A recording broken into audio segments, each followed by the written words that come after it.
mardi dernier, puisque c'est le soir en fait de l'émission, à Racaille, bon ont lieu le mardi matin, Oui. comme vous le savez tous.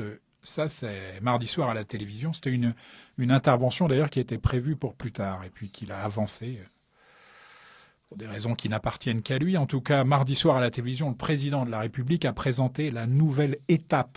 C'est comme ça qu'il a... Le président de quoi? De la République. Ah bon? On a un président de la République? Absolument. La nouvelle étape du quinquennat. C'est comme ça qu'il a baptisé son remaniement là. Alors, un magnifique spectacle. Hein. T'as regardé? Pas du tout. Bah, enfin, c'est vrai. Ah non.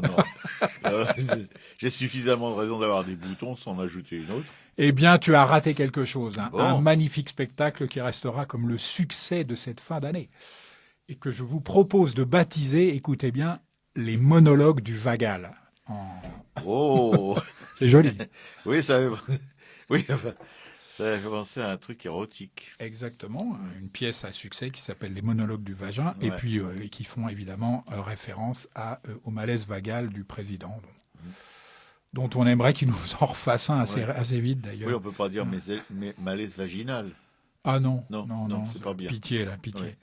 Bon. Le chef de l'État, qui lors de cette intervention a piteusement prôné la stabilité pour apaiser le pays. Ça, c'est selon ses propres termes, hein, et surtout évidemment justifier son soi-disant remaniement. Alors la critique est aisée, hein, mais l'autopromotion est un art difficile. Le même jour, le Premier ministre François Pignon, grande vedette des films de Francis Weber, hein, Oui. sous le visage de Pierre Richard la plupart du temps, a promis devant les députés un gouvernement, je reprends là aussi ses propres termes, hein, un gouvernement de combat contre l'endettement, le chômage, les injustices et l'insécurité. Tout ça? Tout ça. Ouais, mais ça fait plus de 2 ans qu'il... Je suis même pas sûr que j'ai pas taillé un peu dedans d'ailleurs, parce que je pense qu'il est allé encore plus loin. Bon. Ah oui, ça, pour aller loin, il va loin. Ouais. François Pignon, ouais, la vedette des films de Francis Weber, hein, mais enfin avec Frédéric Lefebvre dans les premiers rôles, hein, de ce gouvernement de combat, c'est plutôt le nanar. On a retrouvé la 7e compagnie. Ah oui. Ouais. Et encore, la 7e compagnie, c'est un chef-d'œuvre du 7e art à côté. Ça risque. Ouais. Ça risque. Mais enfin, on comparera en 2012. En tout cas, François Pignon peut être fier, hein, de son collaborateur Nicolas Sarkozy, qui a fait de grands progrès télévisuels, hein, pour maîtriser son impulsivité naturelle. Il était d'un calme, il faisait pitié. Moi, j'ai regardé, pas tout, honnêtement. Je suis honnête, j'ai pas tout regardé, mais j'ai pas pu m'empêcher de mater un peu quand même. Il a dû se faire fatiguer par la couineuse. Oh non, là... Non, ça, je suis désolé, Robert, ce n'est pas digne de cette émission. Et pas digne de toi non plus. Moi, je suis un indigne de toute façon. Ouais. Pendant ce temps, Jean-François Copé, tu vois, à qui je fais allusion, a été élu nouveau secrétaire général de l'UMP. Hein. Je veux rassembler, a-t-il déclaré. Ça. Bon, en attendant de rassembler, il ressemble, on va dire, hein, à son... C'est déjà pas mal. Et comme 2 gouttes d'eau à son mentor ou menteur, vous choisirez. Son mentor, ce que vous menteur. préférez, son mentor, c'est quasiment du copier-coller. Hein. Oh! Mercredi, Tu vas aller chercher loin. Mercredi, mais je me demande quand même si je l'avais pas déjà faite celle-là, mais bon. Non? Pas dans mon souvenir. Ou un jour où tu n'étais pas là, alors, peut-être? Peut-être. Mercredi, le président du Parti radical, Jean-Louis Borloo, et celui du Nouveau Centre, Hervé Morin, qui ont d'ailleurs tous deux été éjectés du gouvernement, lors du dernier remaniement, se sont vus pendant 1h30 dans un grand restaurant parisien. Oui, ça, c'est pas au McDo, soyez rassurés. C'était pas au McDo, ouais. Non. Mais alors, pas de bol, hein. Par le plus grand des hasards, le directeur central du renseignement intérieur et pilier de la Sarkozy bien pourrie, Bernard Squarcini, avait retenu la table d'à côté. Hein. C'est vraiment ballot, quand même. C'est fou. C'est fou, il y a de ces coïncidences. Voilà. Enfin, on imagine quand même qu'ils ont dû chuchoter. Il n'a rien dû entendre, le pauvre Bernard Squarcini. Vendredi, le nouveau ministre de la Justice, Michel Mercier, a détaillé sa feuille de route. Hein. Parmi les chantiers, en fait, importants en cours, l'introduction de jurys populaires. Ça, c'est une information d'importance. Hein. Ils vont introduire aussi les jurys populaires. L'introduction de jurys populaires dans les tribunaux correctionnels. L'un des projets évoqués justement par Nicolas Sarkozy lors de sa foireuse intervention télévisuelle de mardi. Et alors la question, que pose toute personne, la première question que se pose toute personne sensée, et que comme je suis quelqu'un de sensé, du moins je l'espère, la première question que je me pose, c'est qui va financer ces jurys populaires? Et je rappelle que les personnes désignées dans les tribunaux comme ça doivent être dédommagées en heures passées au tribunal, évidemment, à hauteur de leur salaire. Ah. Et oui, en fait, tu amènes tes fiches de paye et on te rembourse exactement au tarif horaire de ils vont tes prendre feuilles des de chômeurs, salaire. là. Ben, Ça leur oui, revient moins peut-être. cher. C'est peut-être un truc. Ouais. Ils sont moins cons que je pensais. Oh, en fait. Voilà, tu vois, qui va financer ça alors que justement on assiste dans le même temps à un abandon généralisé du service public, quoi. C'est bon. Enfin, soucieuse de son petit commerce nauséabond, et la clique des marchands de sable démagos sonne à nouveau le tocsin, tu vois, de nos plus bas instincts. Histoire de siphonner à nouveau les voix du Front National. Je vois pas trop d'autres motivations que celle-là. Bon, enfin, dehors, les pitres, ça commence à bien faire. Et puis l'attentat de Karachi, là, faut quand même en parler, même si là, c'est le bouquet. Je vais en parler un petit peu. Suite aux révélations de Charles Millon sur les rétrocommissions, les familles des victimes ont demandé que le chef de l'État soit entendu comme témoin. Il croit plus en rien. C'est fou, Robert, c'est un pessimiste. Basique.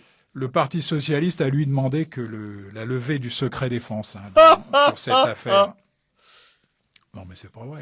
Non, mais alors, le Parti socialiste, il n'en rate pas une, quoi. Ouais. Alors, faut évidemment, faut quand même se dire qu'avec un Nicolas Sarkozy qui confond manifestement immunité et impunité, c'est pas gagné. Non. Mais enfin, quand même, samedi, en marge du sommet de l'OTAN, le président de la République a affirmé que l'État, je cite ses propos très précisément, l'État aiderait la justice en lui communiquant tous les documents dont elle aura ou dont elle aurait besoin. Voilà. Bien sûr. Alors la preuve en a été donnée pas plus tard qu'hier. Oui. Au lendemain de la demande en fait du juge en charge de l'aspect financier, je crois que c'est pas toute l'affaire, mais disons là son aspect financier de l'affaire Karachi, au lendemain donc de sa demande de perquisitionner à la DGSE, Matignon a opposé une fin de non-recevoir. Ça commence bien. Alors, moi, j'ai le sentiment que Sarkozy et François Pignon essayent de nous jouer, tu vois, là, on est toujours dans le cinéma, en fait, on essaie de nous jouer la scène de la brute et du gentil flic. Tu sais, il y a celui qui... Oui, en fait, il y a le bon, la brute et le truand. Oui, mais le bon est en même temps le truand, là. C'est ça, on se mélange un peu les pinceaux, ils sont que deux, là. Ouais. Tu vois, c'est-à-dire que il y a celui qui, en fait, te donne des coups de bottin sur la tête, tu sais, puis celui qui t'apporte le café. Ouais. C'est un petit peu comme ça. Sans que là, évidemment, on sache exactement qui a décidé, en fait, de l'attribution des rôles. Enfin, le fait, quand même, faut reconnaître, c'est épouvantablement mal joué. Et puis, pour tout dire, c'est pas crédible pour un sou du bas de laine de Liliane Bettencourt. Et puis les sarcolâtres, alors ça, c'est hallucinant parce qu'il ne cesse plus de justifier les dérives de Sarkozy. On peut vraiment parler en 3 ans, il a accumulé des casseroles, mais c'est des lessiveuses, je dirais même. Oui. C'est plus des casseroles là. En non. tout cas, les sarcolâtres ne cessent plus de justifier ces dérives par les turpitudes passées de la Mo Mitterrand. Tu vois, Mo Mitterrand, dont on est obligé de parler régulièrement ici parce que. Et c'est vrai, en fait, à y regarder de près, c'est vrai que les ressemblances sont troublantes. Tu vois, Mitterrand avait Badinter, par exemple, Sarkozy a Hortefeux. Ouais. Premier indice. Mitterrand avait Yankelevitch et Sarkozy a Mireille Mathieu, tu vois. Enfin, même les Mitterrandolâtres les plus acharnés en sont ébranlés. Et puis, à force d'être retourné dans sa tombe par l'UMP, Tonton a viré Derviche Tourneur. C'est l'info de... Pauvre tonton. Pauvre Tonton, il a viré Derviche Tourneur. Il sera d'ailleurs en tournée tout l'été. Derviche Tourneur en tournée, tu vois. Enfin, oui, non, j'arrive à suivre quand sur même, les côtes de Charente, ne manquez pas Tonton dans sa tournée de Derviche Tourneur. Voilà. Et la gauche dans tout ça. La gauche, me direz-vous. Eh bien, la gauche, elle met tout, mais absolument tout, en œuvre pour ne pas revenir aux responsabilités en 2012. Mais il est à craindre que cela ne suffise pas. Voilà, allez, c'est tout pour aujourd'hui. À la semaine prochaine, tu Ouais. restes dubitatif. Oui, dubitatif, parce que surtout au sujet de Tonton, il avait une vocation de derviche tourneur, d'ailleurs. Ouais. Parce que, pas seulement maintenant, depuis qu'il est mort, mais même avant, se souvenir qu'il a quand même été, fait partie de l'entourage rapproché du maréchal, a été décoré de la Francisque et avait un ami, Monsieur Bousquet, qui était pas franchement, comment on pourrait dire, un progressiste, un humaniste. Absolument. La différence, c'est qu'aujourd'hui, il fait du fric avec. Oui, Voilà. bien sûr.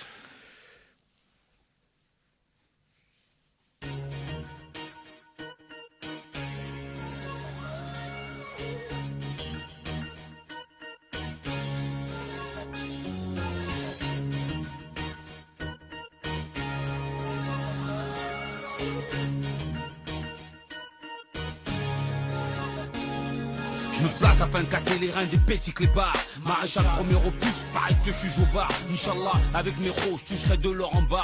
La ilaha illallah, je suis en mode Allahu Akbar. Je rappe pour les anciens, Bénard à Pince, Gabardine. Incite mes frères en chien pour mes frères dans le deal. Mon bouton du rap français, je suis un putain de dingue. Si tu blagues, j'ai un putain de flingue. Les règlements de compte ne se font plus au champ du coq. AIM et c'est cagoulé que je vais rentrer sur Skyrock. Sur Saïra, avant le sud-est. Fais du bon rap qui fait rock. Diplômé d'université, crac. Mon FLOW ça prend pas, il s'attrape. Quand il aura délové, il ira pas à Saint-Trope. Yo, maréchal un mec qui pop dans la vie. 692 qui est le poste dans la ville. Barbare, comme la clique du KKK. Barbare, comme les porcs et leur dream team. Barbare, comme la tease et la drogue et les flingues et les fils de pute qui vendent du crack. Barbare, fixe le canon du gun, bâtard. Barbare, ferme ton pape sinon je te date. Barbare, tu joues le show, assume ton jeu, fais pas le mariole. Parole sans auréole, les taquini ou la rojo, moi j'en ai aucun. Je suis plutôt pélo claquette et chapeau mexicain. Qui aime bien fissurer l'écorce terrestre jusqu'au magma. Les rimes brûlantes émergent du gamberge qui est celle coma. Mais comment? Je fais mal à la bouche comme le piment. C'est violent. Je mets toujours une couche comme le ciment. Systématiquement je te fracasse machinalement. Si les mecs qui mentent, moi j'aime trop la faire méchamment. Tu veux un exemple? T'es une mafia, je suis ton parrain. C'est comme Parigo, vous faites les beaux, je vous prends un parrain. Y'a pas qu'à Paris, Clem s'y froisse les MIC. Comme quand je suis au lit, à chaque fois il faut le revisser. Bataille contre campagne, la bataille va pas cesser. J'ai pissé sur les lois et la justice m'a caressé. Yo, maréchal un mec tip top dans la vie. 692 qui est le boss dans la ville. Barbare, comme la clique du KKK. Barbare, comme les porcs et leur dream team. Barbare, comme la tease et la drogue et les flingues et les fils de pute qui vendent du crack. Barbare, fixe le canon du gun, bâtard. Barbare, ferme ton pape sinon je te date. Barbare, tu joues le show, assume ton jeu, fais pas le mariole. Parole sans auréole. Je fais pas de rap pour tout balancer mon pédigré. À chaque frappe musicale, j'augmente les degrés pour un taf chirurgical. Fais appel au DOC. Avec le maréchal, le niveau est rehaussé. Barbare, tout le monde connaît la chanson. Barbare, les galères sont les mêmes de Paname à Lyon. Barbare, même fait, même chef d'inculpation. Faut qu'on se barre car à la barre le pays cache l'addition. Tu sens ce séisme et tu te demandes qui te secoue. En quelques rimes et quelques flots, on fait bouger tous les coups. C'est les gros du pitbull givré qui n'aboie pas mais qui mord. Dans une ambiance posée mais qui peut devenir gore. Noir forcière, originaire du Congo. Ma passana maréchal, c'est bisso na bisso. Faut gagner des batailles avant de gagner la guerre. Sache avec qui tu t'engages car il ne faut surtout pas perdre. Barbare, comme la clique du KKK. Barbare, comme les porcs et leur dream team. Barbare, comme la tease et la drogue et les flingues et les fils de pute qui vendent du crack. Barbare, fixe le canon du gun, bâtard. Barbare, ferme ton pape sinon je te date. Barbare, tu joues le show, assume ton jeu, fais pas le mariole. Parole sans auréole.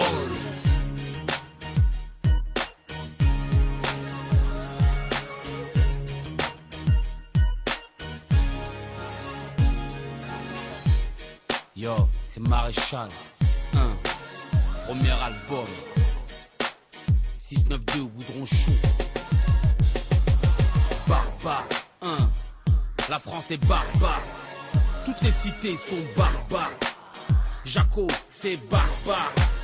Lloyd West, c'est barbare. SNK, c'est barbare. C'est Maréchal. Toi-même, tu saves, yo.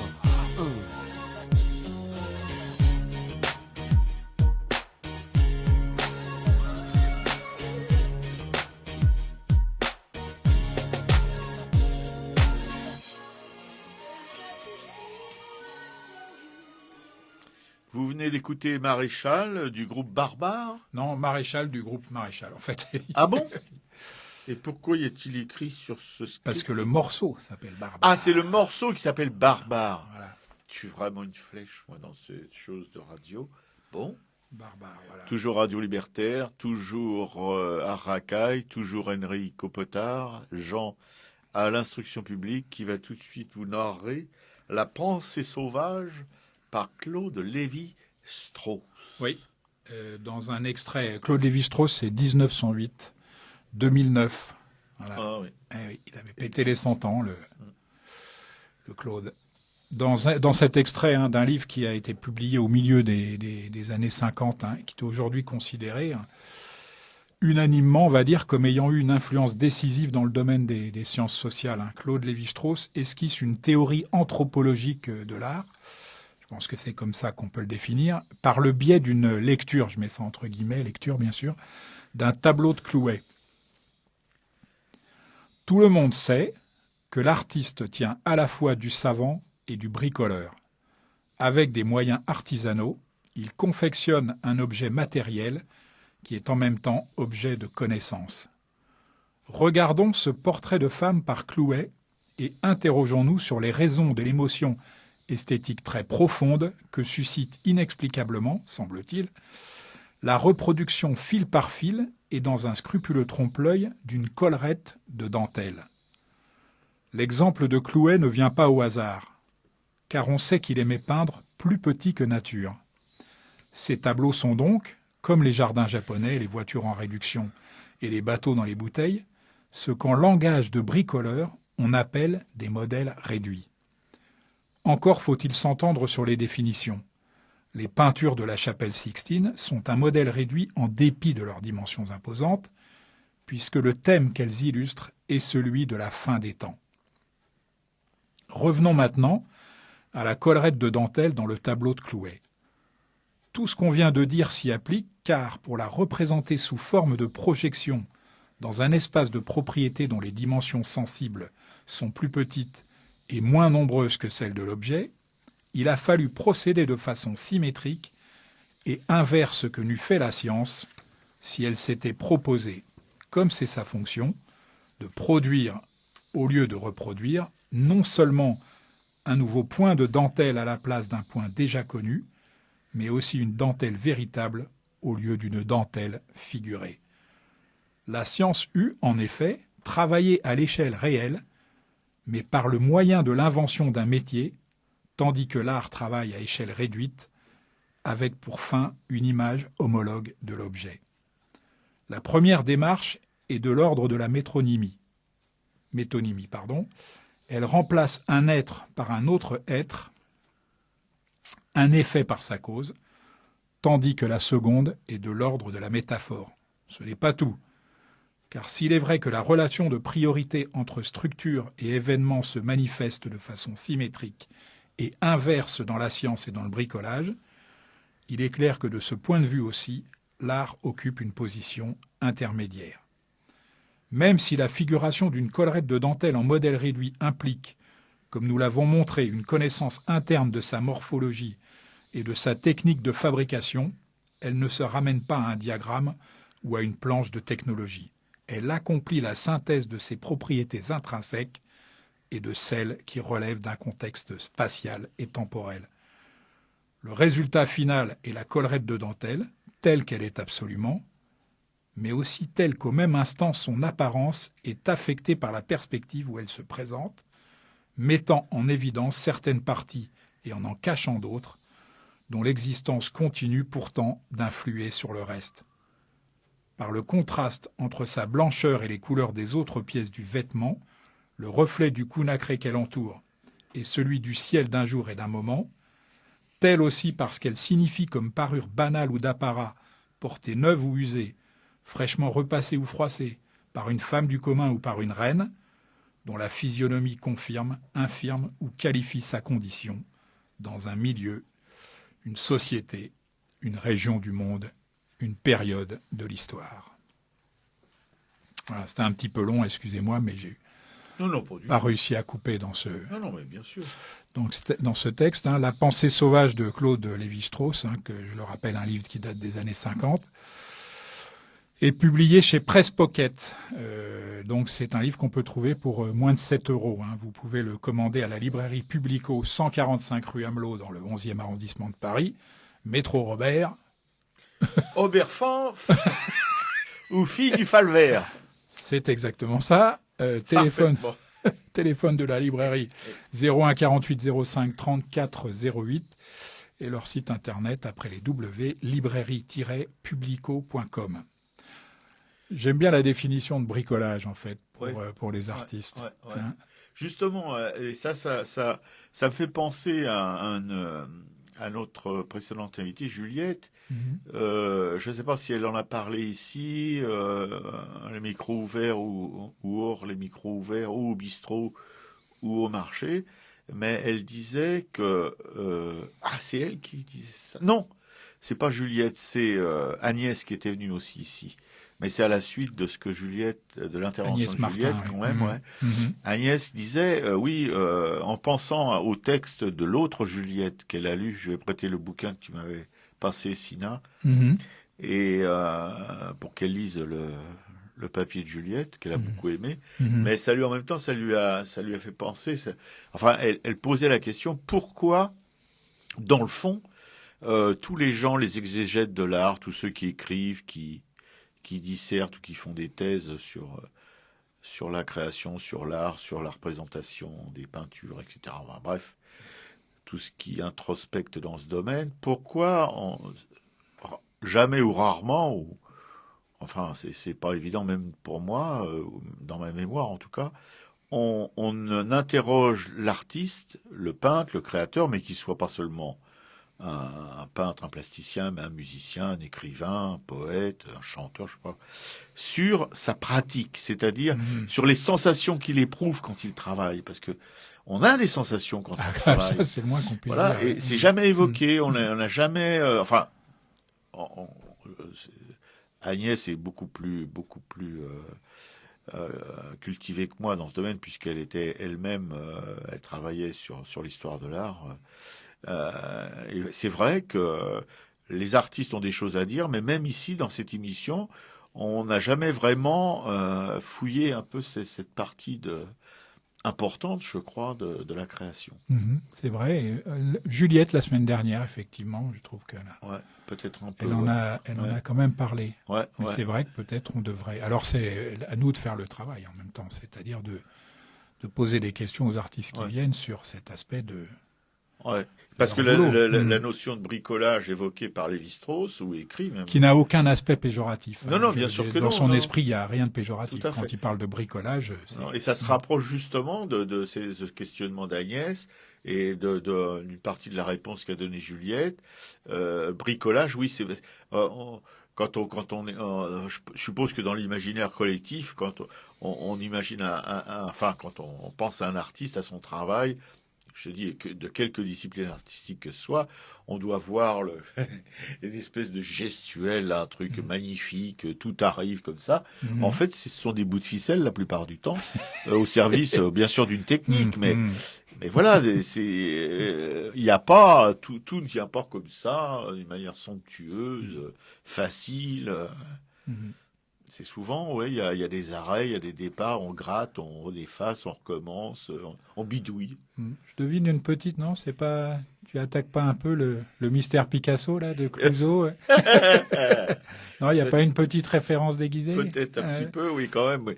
Quoique même dans le mystère Picasso, on le voit bien. Il a essayé, ouais. C'est déjà... Tout à fait, ouais. Et lui, il reconnaît, je sais pas si c'est dans ce mystère-là ou un autre, mais en tout cas, dans une de ses interventions cinématographiques, Picasso en train de travailler, à la fin d'un premier essai, il dit... Non, dans le fond, j'ai fait une grosse merde, il faut que je recommence, parce que quand il recommence, en fait, ça va tout seul, mais parce qu'il a patouillé avant pendant 1 heure sur un truc qui à la fin était complètement embourbé, mais il a fallu ça pour qu'après le jet vienne. Donc avant, il y avait beaucoup de bricolage, il me semble. Oui, tout à fait. On va rappeler à cette occasion, il y a 2 films quand même qui Oui. qui ont l'avantage de prendre, je trouve, les deux aspects du métier, en fait, de peintre. C'est ivre de femme et de peinture. Je trouve qu'on a, oui. on a les deux, c'est-à-dire qu'il y a à la fois aussi des références techniques. On le voit beaucoup, les instruments en fait avec lesquels. Et puis Pollock de Ed Harris. Je trouvais que ce film assez remarquable malgré son très grand classicisme. J'ai adoré ce film parce qu'il y a les deux aspects, c'est-à-dire à la fois le fond et la forme. Ouais. Et il y a aussi, mais plus contemporain, enfin bien qu'il l'ait glissé il n'y a pas très longtemps, il y a eu un film fait sur Robert Roll par un de ses amis qui était cinéaste, je ne me souviens pas du nom. Enfin, il y a un CD sur Robert Roll en train de travailler aussi et en train de visiter le musée des Offices, en train de visiter le Louvre, s'arrêter devant des peintures. Alors c'est ce grand mec complètement fruste apparemment, avec une trogne de quelqu'un qui aime bien la dive bouteille, mais on le voit en train de créer. On voit sa gestuelle, on voit aussi ces espèces de petits bricolages quoi, de travail. Et je trouve que c'est très intéressant pour appuyer, pour être un contrepoint aussi à ces deux films qui sont des films là, oui, tout à fait, des cinéastes, mais qui sont un peu aussi, enfin, même s'ils sont très proches probablement de la réalité, c'est un peu quand même magnifié par le cinéma. Alors que le film sur Robert Roll est plus documentaire, je trouve. Bon, on va essayer de retrouver les références et puis on les donnera la semaine prochaine pendant l'émission. Ok.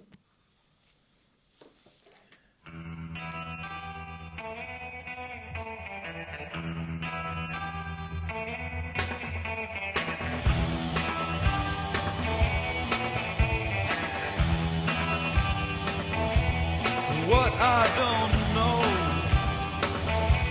can never hurt me. I live a life that's working for me. What I respect, you just can't see. What you expect, I'll never be.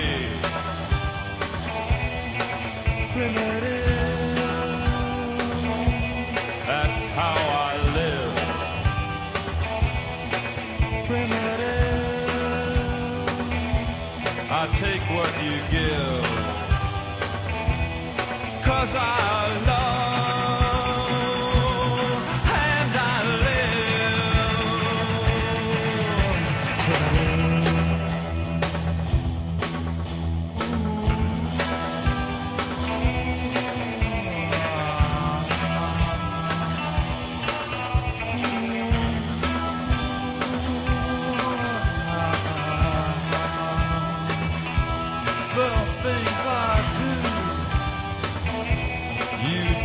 try. What I get free, you have to buy.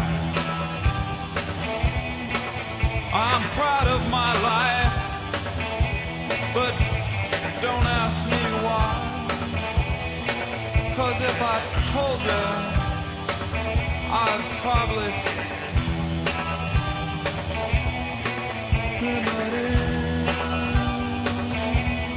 that's how I live. Primitive. I take what you give. 'Cause I love and I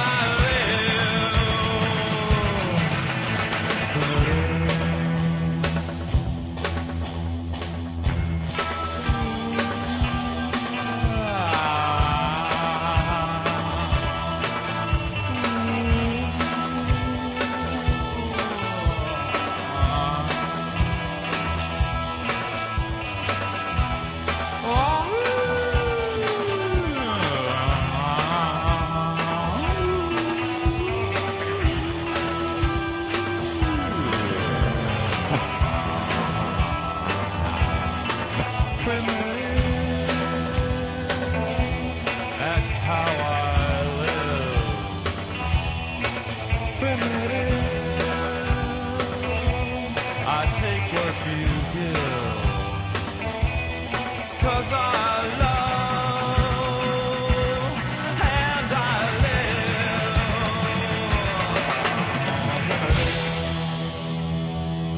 Radio Libertaire, la voix de la Fédération anarchiste que vous venez d'entendre en écoutant au Cabaret Sauvage. Non, c'est The Crimps.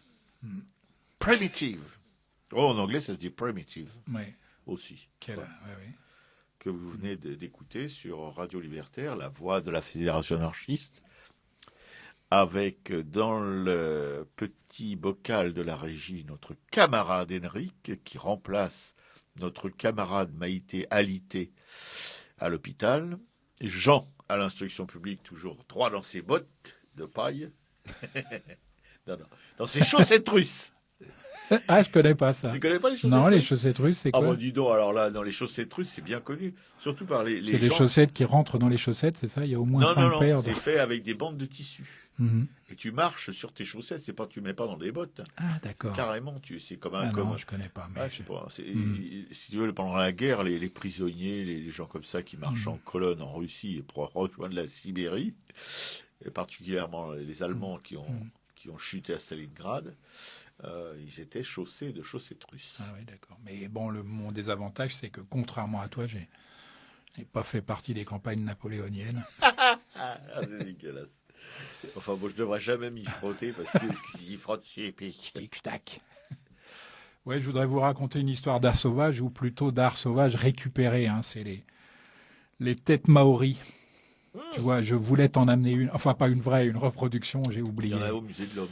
Oui, exactement. Elles sont entièrement tatouées comme ça. Ouais, c'est assez ouais. beau. Ce sont des vraies têtes, hein, réduites et puis entièrement tatouées, et qu'on pourrait baptiser d'ailleurs les têtes maoris de la discorde. Hein. Je vais essayer de vous raconter un petit peu ça parce que c'est en fait la décision de la ville de Rouen. Il y en a un petit peu partout en fait des têtes maoris dans le pays. Oui. Il y en a un petit peu partout. Mais c'est la décision de la ville de Rouen, hein, de répondre en 2007 à la demande du peuple maori, tu vois, qui collecte depuis 1992, je crois qu'ils ont commencé leurs recherches, les reliques de leurs ancêtres, en fait, déposées dans les musées occidentaux, pas seulement en France, hein. Il y en a pas mal en France, pour leur offrir une sépulture, tu vois, qui a mis le feu aux poudres. La conservation des restes humains dans les musées refait à nouveau polémique, tu vois, parce qu'on se rappelle, hein, en 2002, une loi avait déjà dû être votée, hein, pour passer outre l'opposition de certains conservateurs de musées. Quand on parle de conservateurs, le mot n'est pas usurpé, hein, à rendre à l'Afrique du Sud la dépouille de la fameuse Vénus Hottentote, hein, sur laquelle est sorti un film très récemment, qui était aussi. Et l'affaire de la tête maori, hein, enfin de la tête maori de la ville de Rouen, eux, ils n'en avaient qu'une, hein, a réveillé les passions, on peut dire, et déchiré toute la communauté scientifique. Hein. Ça a échappé évidemment à la plupart des gens, hein, c'est resté pas mal sous le manteau. Les uns ont invoqué les erreurs passées, tu vois, perpétrées au nom de la science, hein, pour appuyer le retour en Nouvelle-Zélande du crâne tatoué, et puis les autres, évidemment, s'y sont opposés, craignant que ce geste ouvre la voie à une fuite des pièces des collections nationales. Il faut dire que pour la France, oui, il reste rendre tout ce qu'elle a pillé, c'est honnêtement et objectivement une catastrophe. Mais pourquoi pas envisager cette catastrophe? On parle même pas du British Museum. Exactement. Voilà. Tous les pays coloniaux qui ont eu des empires un peu partout ont ce problème, hein, c'est sûr. Voilà. Bon. En tout cas, le 23 octobre 2007, donc je reviens un petit peu en arrière, la cité normande de Rouen donc, devait être la première en France à restituer une de ces têtes tatouées, hein, qui étaient objet, d'où leur trafic d'ailleurs, hein, qui ont été l'objet au 19e siècle, hein, d'un trafic commercial vraiment intense, hein, pour satisfaire évidemment l'appétit des collectionneurs européens et américains aussi. Hein. Un geste éthique, selon la mairie de Rouen, on ne peut pas lui donner tort, hein, je trouve, hein, un geste éthique qui avait fait, selon la mairie de Rouen, donc qui avait fait une grande publicité, hein, autour de son acte. C'est là qu'on peut peut-être mettre un bémol à sa sincérité, mais enfin, bon, pourquoi pas. L'important, c'est qu'il le fasse, hein, espérant évidemment donner ainsi l'exemple à d'autres établissements qui, on peut aussi penser que c'est pour ça, hein, qui conservent dans leur collection ces trophées d'un autre âge. Le musée des Confluences à Lyon, je ne sais pas si tu connais, qui possède aussi une tête maori, a d'ailleurs réfléchi à cette démarche. Nous n'avons pas d'objection à la restituer, mais il est un peu tôt pour l'annoncer, tu vois, a expliqué embarrasser le directeur du musée donc des Confluences. Au dernier moment, l'opération rouennaise a pourtant capoté. Saisie par le ministère de la Culture, la justice a suspendu en référé la restitution, estimant la procédure illégale. Alors l'affaire a attendu depuis, pendant 3 ans, donc, d'être jugée sur le fond. Nous n'avons jamais pris position, mais on ne peut pas se séparer d'une pièce comme cela sans prendre l'avis de la commission scientifique, a-t-on expliqué au cabinet du ministre de la Culture. Mais pour les partisans, évidemment, de la restitution, derrière l'intervention du ministère se cachait la main du musée du Quai Branly, qui possède lui, une demi-douzaine de ces têtes et souhaite évidemment les conserver. C'est une décision sympathique, tu vois, mais peut-on décider tout seul, dans son coin, de l'avenir d'objets qui appartiennent au patrimoine national ? Interrogeait évidemment le directeur adjoint, c'est même pas le directeur principal, c'est le directeur adjoint qui s'en est expliqué, donc des collections au Quai Branly. Le Muséum municipal de Rouen s'appuyait, lui, sur la loi de 1994 sur la bioéthique pour considérer que les restes humains sont exclus du principe d'inaliénabilité des collections publiques. Bien sûr. Et encore une fois, là, on peut que leur donner raison. Absolument. Devant la loi, le corps n'est pas un bien patrimonial. Il n'y a donc pas besoin de passer devant une commission de déclassement, a défendu justement le directeur du muséum rouennais. Dans l'autre camp, les caciques parisiens de la culture ont fait bloc. Le musée de l'Homme, qui possède de riches collections d'ossements, est resté sur la défensive, s'enfermant dans le silence quand on lui demandait l'inventeur des ossements conservés. « Nous n'avons aucune demande de restitution », répondait-on laconiquement. Le conseil municipal de Rouen a donc décidé de porter l'affaire devant le Conseil d'État. Le 15 mai 2010, donc c'est cette année, au printemps, près de 3 ans après le début de l'affaire et l'interdiction qui avait été faite au musée de Rouen de rendre cette tête à la Nouvelle-Zélande, l'Assemblée nationale a tranché. Tu n'en as pas entendu parler. C'est l'Assemblée qui tranche. Oui. Ouais. Et on en a très peu entendu parler. C'est resté assez confidentiel. Oui, comme beaucoup de 457 députés ont entériné le projet de loi. Les muséums de Lyon, Marseille, Nantes, Rochefort, la fac de médecine de Montpellier et le musée du Quai Branly devront rendre ces reliques. Ah, bah dis donc, pour une fois qu'ils font quelque chose d'intéressant, nos parlementaires. Ouais. Enfin, notre Robert fait preuve d'optimisme. Oui. Mais bon, devront rendre ces reliques mais dès que la communauté maori aura identifié la tribu d'origine. Grâce au tatouage, les têtes pourront être enterrées parmi les ancêtres. Voilà. Si la France a perdu ses têtes, on peut dire aussi qu'elle a gagné en dignité. Tout à fait. Voilà. Oui, parce que si on peut comprendre qu'on puisse garder, quoique là aussi c'est quand même aussi, on peut s'interroger si ces résultats de pillage éhonté, garder des peintures, des sculptures, des choses comme ça, mais des restes humains comme par exemple les momies égyptiennes ou d'autres, c'est invraisemblable, quoi. Imagine, même si on n'est pas religieux, même si etc., on doit respecter les cultures qui attachent de l'importance à... Ouais, mais ils ont peur que ce soit le début de la fin, quoi. Bah oui, et qu'après les restes humains, il faille tout rendre. Bah Ce oui, qui d'ailleurs, à mon avis, se non, fera un jour. On peut pas l'éviter. Absolument, non, il faut on pas ne non peut plus pas l'éviter. Non.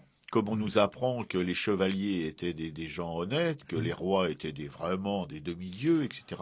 On sait bien que c'était tous des pourris. Et on a, nous, dans nos musées, le résultat de pillage, quoi, de pillage, de massacre, voilà, c'est comme ça que ça a été acquis, tout ça. Moi aussi, j'avais pris l'habitude de m'asseoir sur l'obélisque de la Concorde. On trouvera autre chose. Ouais, et puis, je vous mettrai sur le blog de l'émission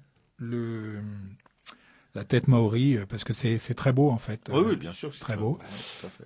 Je vous mettrai peut-être celle de Rouen, par exemple, puisque bon, pour l'instant, attention, hein, j'espère que tu as compris, elle n'est pas encore, Non, bah oui. elle est pas encore en Nouvelle-Zélande. Hein. Alors, je voudrais lancer parallèlement un appel à tous les oiseaux À tous les empaillés. Maoris aussi. Non, à tous les enfants, les petits-enfants, les arrière-petits-enfants de tous les oiseaux empaillés, de tous les papillons cloués sur les planches des entomologistes ou des musées, enfin tous les insectes, coléoptères et compagnie, toutes les bestioles enfin, qui sont dans les musées, enfin à la paléontologie aussi à Paris.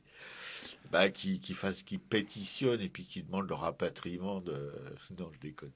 Donc, enfin, là aussi, c'est. Bon, surtout un mec qui demande ça alors qu'il croit aux pétitions comme moi au pape. Enfin, oui. Bon. Non, mais surtout pour ces momies, enfin pour ces restes humains, on a maintenant des moyens technologiques tellement extraordinaires pour pouvoir faire des copies. Voilà. Et pourquoi des copies ce qui est intéressant, c'est pas la tête, le débris humain, mais ce qui est intéressant, c'est les dessins. Ce sont les dessins qui sont intéressants. C'est ça qu'on peut. Exactement. Surtout quand on sait la qualité des artisans. Ouais. Hein, tout à fait. de nos artisans, je trouve qu'on pourrait en profiter. Absolument. Voilà, donc la tête maori du musée Homme de Rouen sur le blog de l'émission http://arakai.blogspot.com.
Radio Libertaire, la voix de la Fédération anarchiste.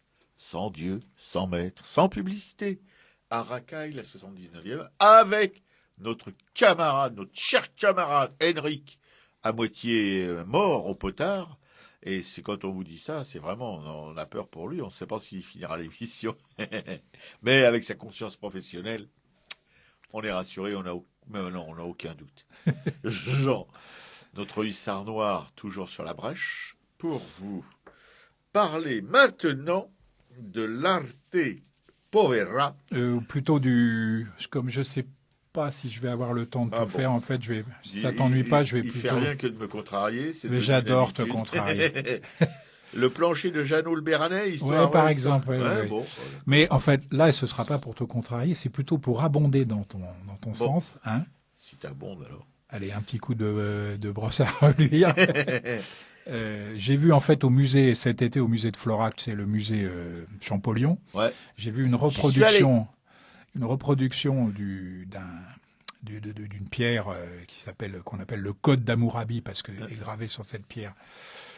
C'est la loi du talion, hein, du grand roi Hammurabi. Et honnêtement... Un roi perse. Non ? C'était un Mésopotamien. Alors maintenant, maintenant... Ah non, c'est l'Irak. Oui, on pense que, tu vois, il faudrait la rendre à l'Irak, quoi. C'est ça un peu le problème. Ou comme ça, évidemment, cet les riches empire, collectionneurs américains pourraient se l'accaparer. Oui. Et moi, j'ai vu la copie. Ça va dans ton sens. La copie que j'ai vue au musée donc Champollion à Florac, j'ai pas fait la différence avec celle de Paris. Oui, comme la pierre de Rosette, c'est une copie. Aussi. Elle est plus petite, mais à part ça, tu vois. Mais la pierre de Rosette à Florac, c'est une copie. C'est une copie aussi, oui. Oui. Il y a beaucoup de copies au musée de Florac. Et c'est pourtant un très beau musée, passionnant. Tu vois. Par contre, dans les restaurants, il y a de très bons restaurants, et ce ne sont pas des copies. Oui, une autre histoire d'art sauvage, et alors là, c'est peu de le dire. Hein. Je ne sais pas si tu connais ça, le plancher de Jeannot le Béarnais.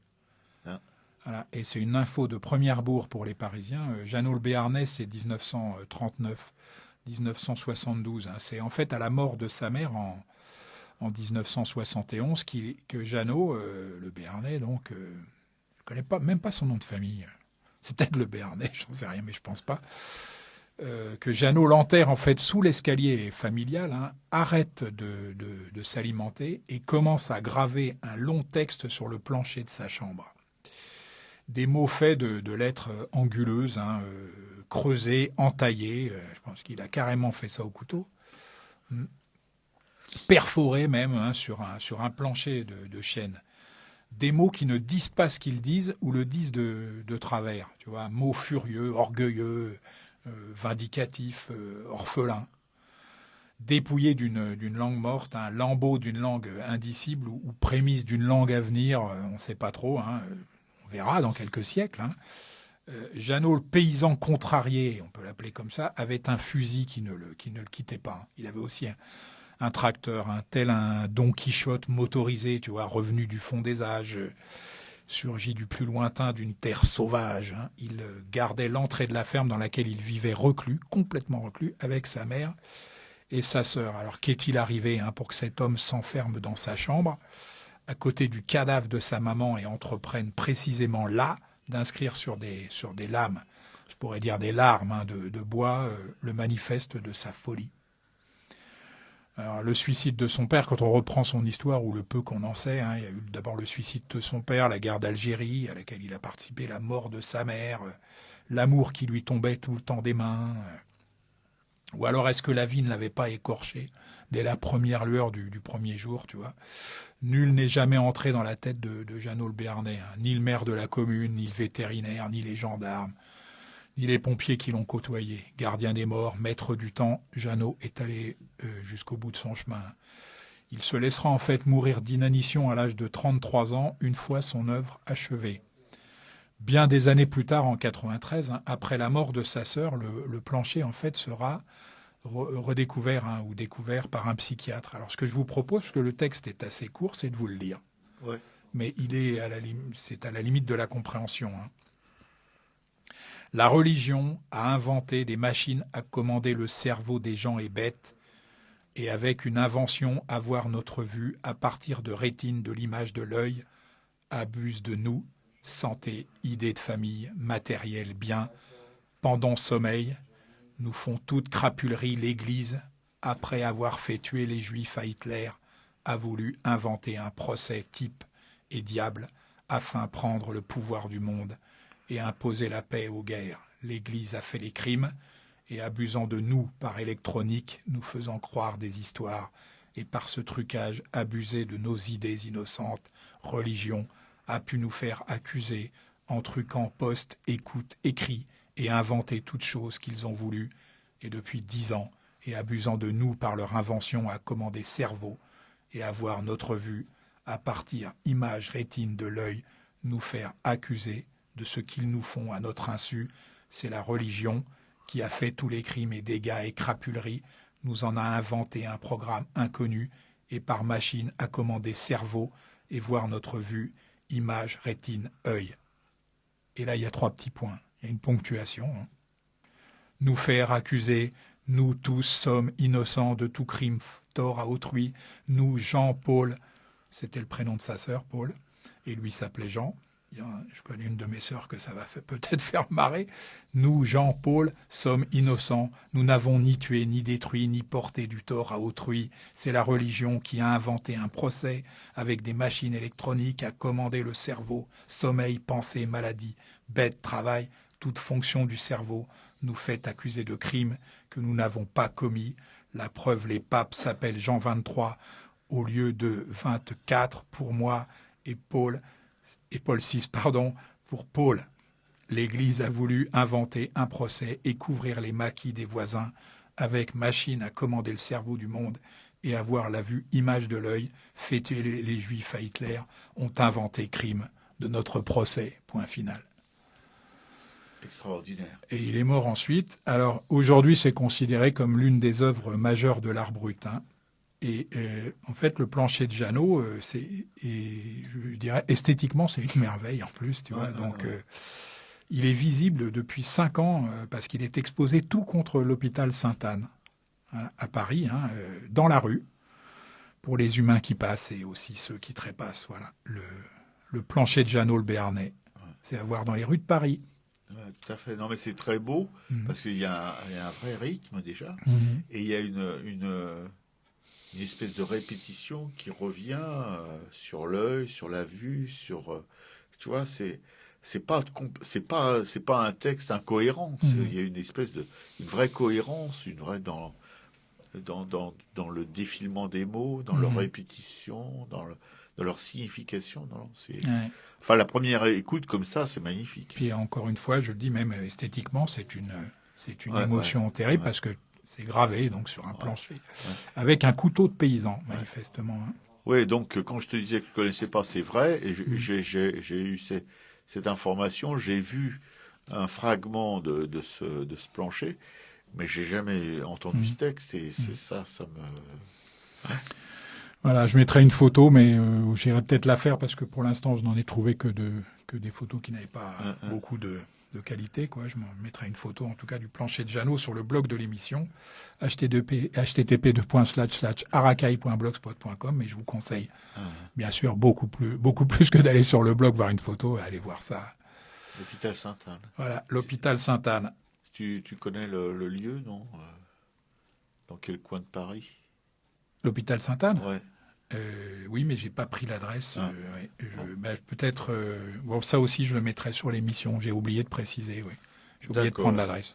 Bien, la musique que vous avez entendue précédemment, c'était non, on l'avait pas.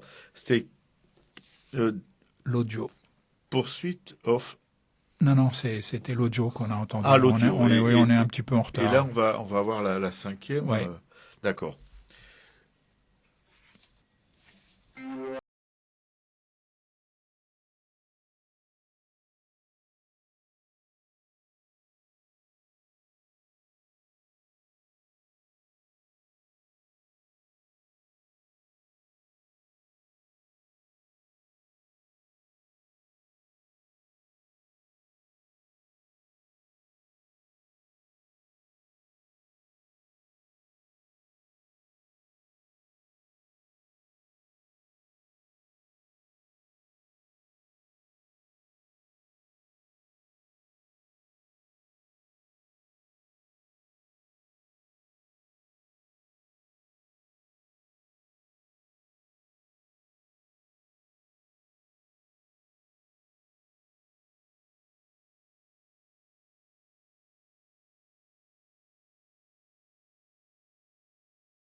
Radio Libertaire, la voix de la Fédération anarchiste, sans Dieu, sans maître, sans bub. Avec Henrik à la technique, Jean à l'instruction publique, et moi qui vous faire quelques petites annonces, sous le regard sévère mais juste de Jean, qui est à ma gauche. Étonne-nous, Robert. Étonne-nous, eh oui. J'ai comme un gros doute. Tout d'abord, pour cette chère radio, alors je fais comme chaque mardi un appel à vos bas de laine, qui je sens frémir sous la couette, enfin sous la couette ou ailleurs d'ailleurs, pour une participation généreuse à la trésorerie de Radio Libertaire sous la forme de cartes d'auditeurs à 20 €. Que vous pouvez trouver à la Librairie Publico, 145 rue Amelot à Paris, dans le 11e, métro Fille du Calvaire ou Oberkampf, ou l'inverse. Ça dépend d'où vous venez et où vous voulez sortir. Voilà, on en a besoin. Ce n'est pas une pleurnicherie, Hélène, si tu nous écoutes, ce dont je doute. Par la ramener, oui, mais pour être fidèle, c'est moins sûr. Ce n'est pas une pleurnicherie, c'est un simple appel parce qu'une radio associative, ça coûte des thunes, surtout pour que Henrik puisse s'exprimer pleinement à la régie. Voilà, le second appel de détresse, c'est pour la Librairie Publico, cette chère librairie, dans laquelle vous pouvez trouver tous les livres dont Jean vous parle tous les mardis. Et celui-ci, c'est le livre, cette fois-ci, c'est le livre de Claude Lévi-Strauss, La pensée sauvage. Voilà. Je vous rappelle qu'il est mort quand même, Clo à 101 ans. C'est rien que pour ça, ça devrait vous motiver. Que vous pouvez trouver donc ce livre. On devine que tu as les yeux fixés sur la ligne bleue des Vosges, là, quand tu dis ça. Ce livre dont Jean vous a parlé, et que vous pouvez donc trouver dans cette... Mais attention, c'était un homme qui ne commettait pas d'excès. Hein. Non, il ne commettait pas comme nous. Ni alimentaire, ni sexuel. Donc, je ne peux pas te promettre que tu vivras aussi vieux. Oui, voilà. Quoique, d'après certains, j'ai une sexualité assez réduite, mais enfin bon, je ne citerai personne. Donc la Librairie Publico où Max et Laurent, deux joyeux permanents vous attendent, les bras grands ouverts pour vous informer, vous guider dans cette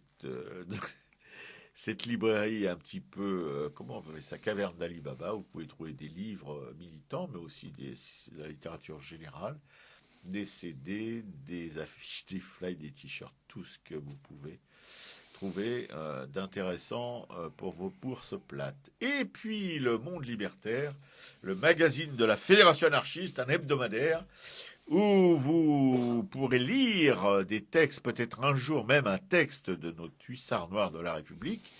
Le jour où il s'y mettra. Oui, à chaque fois il dit « Ah, Damned, j'ai oublié ». Il est vachement motivé.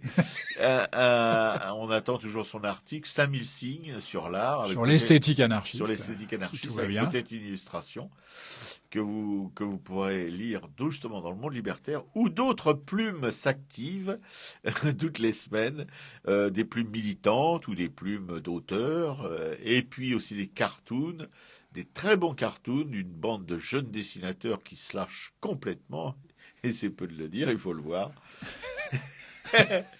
Donc, le Monde Libertaire, que vous voudrez aller à la Librairie Publico, vous l'achetez, ou que vous pouvez trouver dans les kiosques, vous le chourez, si vous n'avez pas la thune. Voilà. Et le rectif sur Figeac, Jean? Oui, parce que ma langue a fourché, je suis désolé, et bien sûr, le musée Champollion, c'est pas à Florac dans les Cévennes, mais à Figeac dans le Lot. Je sais ce qui l'a influencé, c'est parce que Florac dans les Cévennes, ça lui parle. Eh oui, j'y passe tous les ans. Et Figeac, oui, pardon. Et est-ce que j'annonce la manifestation d'aujourd'hui maintenant ou un peu après? Ah non, maintenant. Non? Maintenant, Henrik. Alors pour l'auditrice qui a appelé, et pour tout le monde, dans toutes les grandes villes de France comme Paris, alors je lis quelque chose que j'ai trouvé sur Internet. Lille, Marseille, Lyon, Toulouse, etc. La journée du 23 novembre sera marquée par des manifestations, toujours contre la réforme des retraites. Citez l'appel des syndicats suivants. Est-ce que je les cite? Enfin, des syndicats et de la fédération anarchiste, évidemment. En plus de manifester contre la réforme des retraites, l'emploi et les salaires, etc. Tout le monde le sait. Donc c'est la 9e journée. Et à Paris, exactement, le rassemblement est prévu à midi, place de l'Opéra. Puis le cortège empruntera la rue du 4 septembre jusqu'à la place de la Bourse où aura lieu la dissolution du cortège. Voilà. À midi? Voilà, donc Midi. si vous nous écoutez, vous Midi, êtes déjà enfin. en retard. Oui, parce qu'à midi, nous, on pourra pas, on sera à l'artiste. Bah c'est maintenant, elle a démarré donc, c'est ce qui est écrit à midi, place de l'Opéra, rue du 4 septembre jusqu'à à la Bourse. D'accord, Henri, bien. Voilà. Bon, Non, mais nous, on mange à midi. nous, on mange à midi. Mais on va tout de suite passer la parole à Jean. On va éviter une pause musicale. Pour une fois, c'est pas dramatique. Non, Parce puis que- même ce que je te propose, c'est juste de faire les expos, Ouais. et puis ensuite une dernière pause musicale, et tu fais la minute du rapin. Ah, d'accord. Enfin, la minute La minute d'un quart d'heure. de 10 minutes. Non, non, avec toi, c'est plus rapide qu'avec moi, les minutes. Bien. D'accord. Donc les deux expos à ne pas manquer qui sont un petit peu en liaison avec notre... Vous remarquerez la subtilité de... Ah, ils sont toujours la en thématique, liaison, hein. de toute façon. Avec non, Jean. pas toujours. Non, Bah, non, si, non, je- non, il y a des fois, je n'y arrive pas. La première, c'est archéologue à Angkor. Ah, bon, oh, notre cher Malraux. Oui, oui, en parlant de pilleurs, au musée Cernucci, ça c'est 7 avenue Velasquez dans le 8e arrondissement. Hein, c'est valable jusqu'au 2 janvier. Ça vient vite, hein, en même temps, le temps passe très vite. Différentes périodes en fait qui ont marqué les fouilles et les travaux d'Angkor, hein, à travers 108 photographies fort belles, hein, des temples avant dégagement, alors que des arbres immenses enserrent, tu vois, sanctuaires et reliefs, puis durant et après leur restauration. Et puis la deuxième, c'est l'or des Incas, origine et mystère. Ça, c'est à la Pinacothèque de Paris. Je sais que c'est un des lieux que tu aimes bien. Ouais. En Paris, c'est 28 place de la Madeleine. Tu dois moins aimer le quartier. Oui, beaucoup moins. Même si tu fréquentes les épiceries qui sont exactement de l'autre côté. Ah, ça, c'est un coup bas. C'est donc dans le 8e, hein, et ça, c'est valable jusqu'au 6 février. Vous avez un peu plus de temps. Considéré comme la sueur du soleil, hein, divinité suprême du panthéon animiste inca, l'or est étroitement associé aux rituels religieux. L'empereur inca étant en fait l'incarnation humaine du soleil, hein, l'or est également évidemment central dans la représentation du pouvoir. Mais il y a aussi des œuvres en argent. Vous verrez tout ça, voilà, à la Pinacothèque de Paris jusqu'au 6 février. Voilà, merci beaucoup, Jean. Et comme suite à ce qu'on évoquait tout à l'heure à propos des têtes maoris, pour dire qu'il y a une sorte de tradition dans notre pays, on a eu un ministre de la Culture, André Malraux, qui avant avait fait de la reprise individuelle à Angkor, Ah oui, sans complexe.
mal.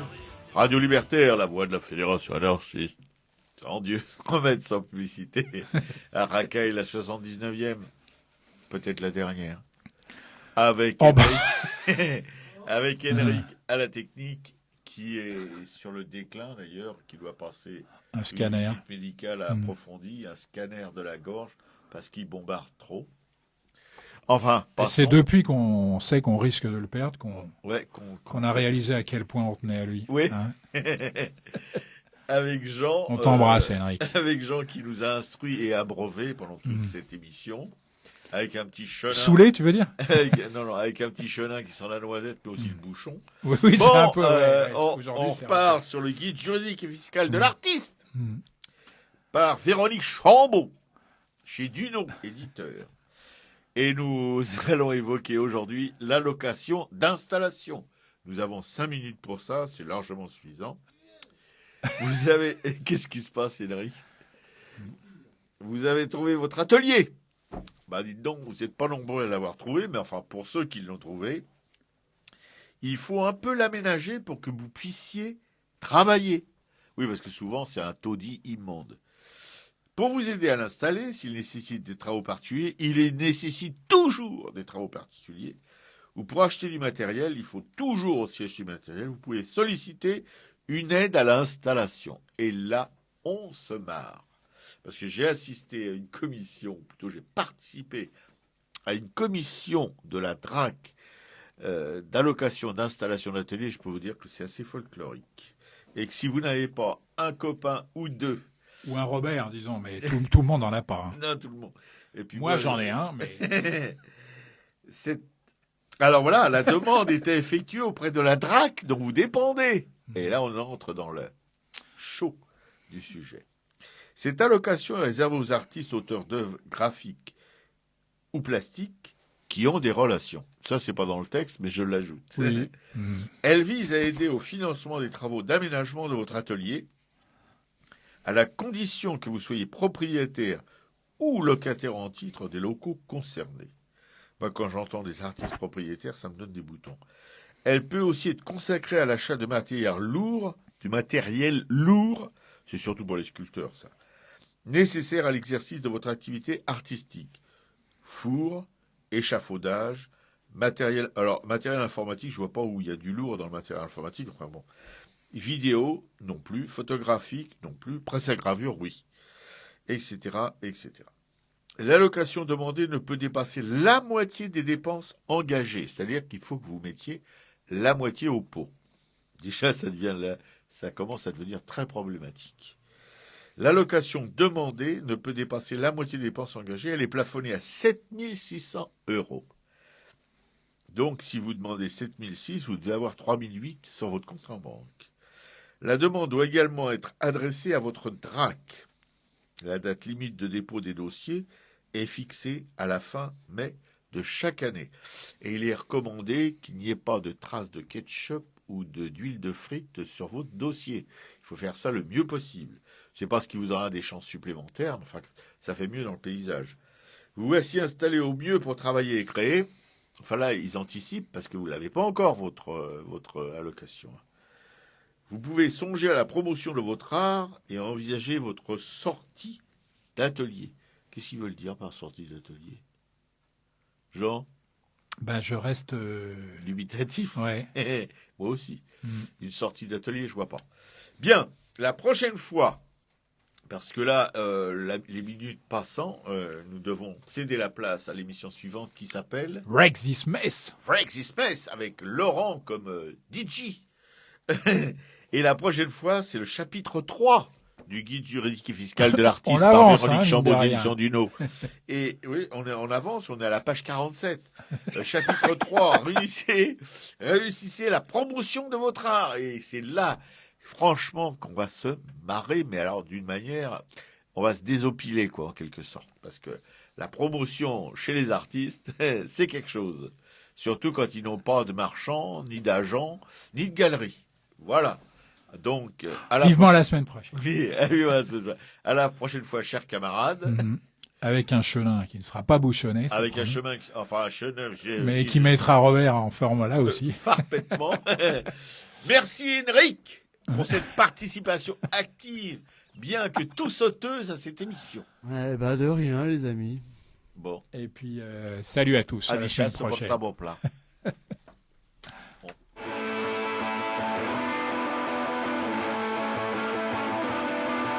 Quand nous chanterons le temps des cerises, les guerres signalent